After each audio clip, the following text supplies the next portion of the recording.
There are countries, there are continents, and then there is Steam, the digital empire that now officially has more citizens than Canada. Yes, gamers and gamerettes, you heard that right. Valve's beloved platform for buying games you'll never actually play hit 41.6 million concurrent users, and somewhere in Ottawa, a bureaucrat just fainted. The milestone was recorded by SteamDB, those heroic digital census takers who confirmed that this is not a drill. Steam is now statistically a population. And not just any population, one made up entirely of people arguing over graphic settings and whether RTX is worth it. That's 41 freaking million people logged in simultaneously, most of them probably alt-tabbing between Battlefield 6, Baldur's Gate 3, and the eternal debate of which anime wallpaper looks less embarrassing. For comparison, Canada clocks in at 40 million people, meaning Steam could, at this point, demand a seat in the United Nations and probably get it. If this keeps up by 2027, Steam will need its own passport system, anthem, and national holiday called the Great Sale.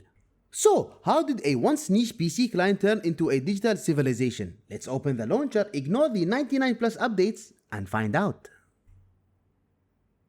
Steam didn't just break a record, it casually walked up to the scoreboard, tore it off the wall, and replaced it with a population chart. 41.6 players online at once. That's not a number, that's a declaration of sovereignty. SteamDB confirmed it like scientists spotting a new planet, and honestly, that's what this feels like. A new digital world emerging of pure caffeine and patch notes. The record dropped on October 12th, a Sunday, the international holiday for gaming-induced procrastination. Out of those 41 million, 13 million were actually in-game, while the rest were performing sacred rituals like updating drivers or reorganizing their backlog for the 5th time this freaking year. Sure, Battlefield 6 dropping that weekend helped boost the numbers because nothing says Sunday peace like explosive freaking urban warfare. But this isn't just about one title.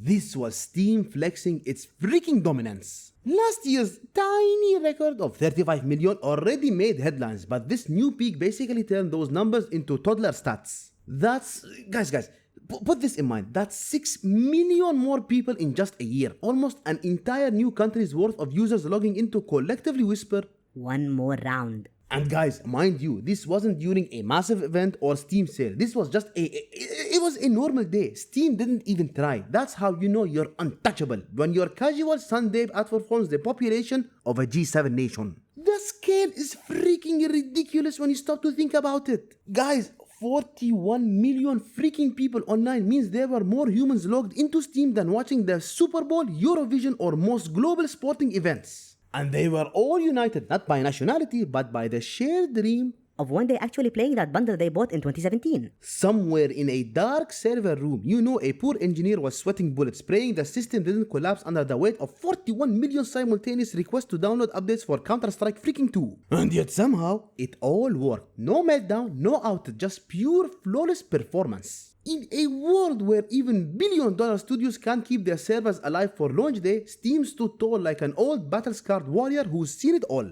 The platform didn't just survive, it freaking thrived. That's the true miracle here. The infrastructure is so solid, so absurdly optimized that Steam can casually handle the digital population of a country like it's just another Tuesday. This record wasn't just a milestone, it was a freaking statement that PC gaming is still king and Steam is sitting comfortably on the throne, sipping a latte made of your refund request. Before Steam was a digital superpower, it was just a humble updater for Half-Life 2, the kind of program you only opened because the game literally wouldn't run without it. No one looked at it and thought, yep, that's the future of global gaming civilization. And yet here we are 20 freaking years later where Steam owns more of our free time than sleep does. But guys, Steam's rise wasn't overnight, it's the result of 2 decades of consistency in an industry allergic to it. Every rival platform tried to dethrone it. Remember games for Windows Live? Exactly, you don't. Origin had its moment. Epic tried to buy loyalty with free games. Ubisoft kept testing if humans would tolerate pain. And Steam just sat there sipping tea watching them implode one launcher at a freaking time. The brilliance of Steam is just how boring it is. Guys, it just works. No gimmicks, no drama, no exclusive partnerships to freaking trap you. It's the quiet kid who grew up to own the planet. Updates roll out smoothly, games rarely vanish, and when you buy something, you actually own it. a radical concept in 2025. Steam made itself indispensable by doing what others wouldn't, staying functional, simple, and freaking sane. And then came the Steam Deck, Valve's equivalent of saying, You know what? Let's take this empire mobile. suddenly, PC gaming wasn't chained to desks anymore. It was portable chaos. You could play Dark Souls in a coffee shop and immediately get kicked out for screaming at the boss fight. The deck turned the impossible into normal, handheld AAA gaming that doesn't melt your hands or your wallet. It reignited the love for PC gaming across generations, pulling in players who'd never built a rig in their freaking life. Combine that with mod support, indie developer freedom, and the kind of community that will turn a potato simulator into a cult classic, and you get a platform that feeds itself. Steam, it isn't a store anymore, it's a freaking planet. One part museum, one part meme factory, and one part endless black hole Where your paycheck goes to die. So, when people wonder how we hit 41 million concurrent users, the answer's simple. Steam earned it the old-fashioned way, by being reliable. No subscriptions, no weird AI avatars, no early access to disappointment features. Just games, friends, and an algorithm that knows you will buy Counter-Strike 2 for the 10 millionth freaking time. Because you are hacking.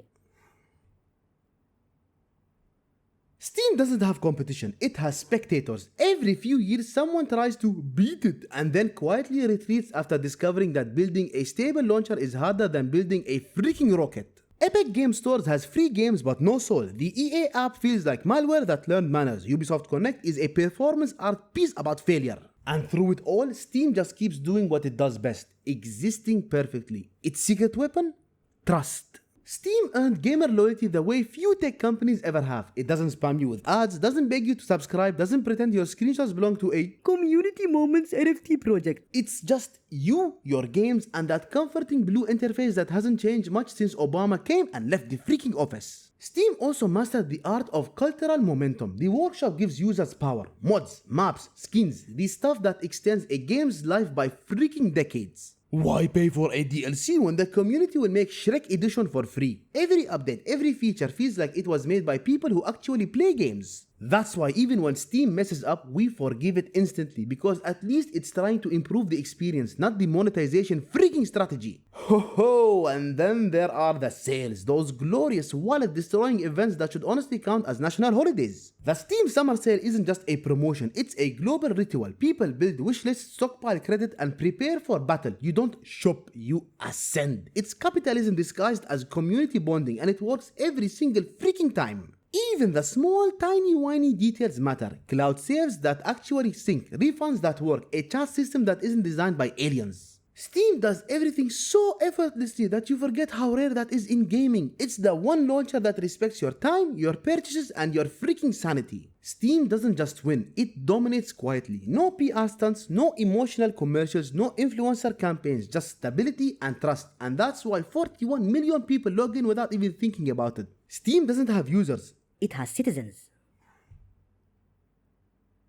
If Steam is a nation, then Gabe Newell is its benevolent ruler, the one billionaire who hasn't completely lost his mind. No rockets, no social media meltdowns, no visionary AI experiments. Just a man, a beard, and a dream to make gaming less miserable. Honestly guys, Gabe Newell is a rare breed, a tech mogul who somehow resisted the urge to become a supervillain. He doesn't show up at conferences screaming about the metaverse. He doesn't make you rent your games like a Netflix subscription. He just keeps refining a product that already works, which in this industry is basically witchcraft.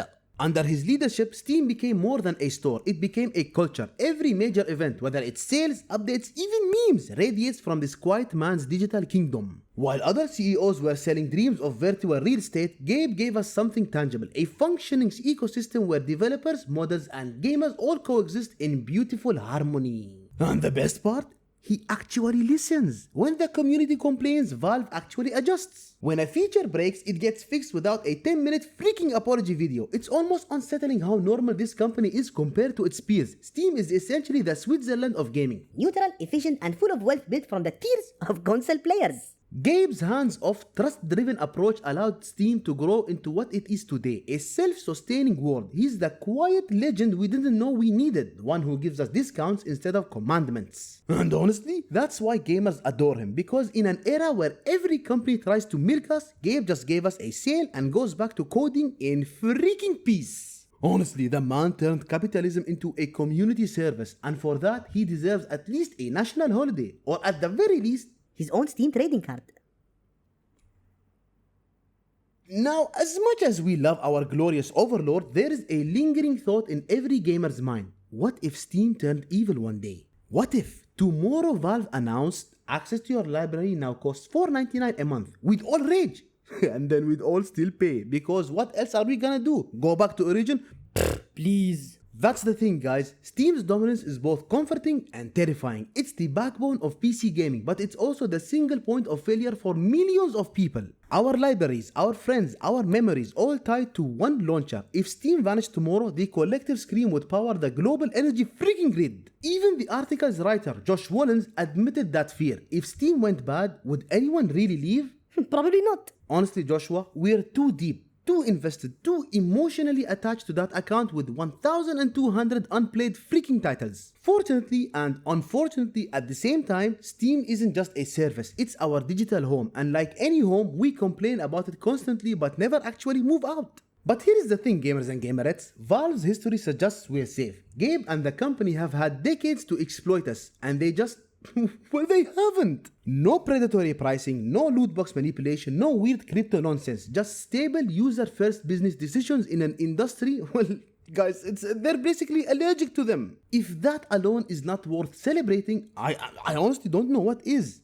Still, it's healthy to remember that even the best overlords deserve a little scrutiny. Steam honestly has earned our loyalty, but it also holds our gaming souls hostage in its cloud servers. For now though, I'll take that risk, because if I have to pick between a Steam monopoly or juggling 7 broken freaking launchers, I'll stick with my comfy, well-functioning dictatorship. At least this one gives me 90% of Doom Eternal.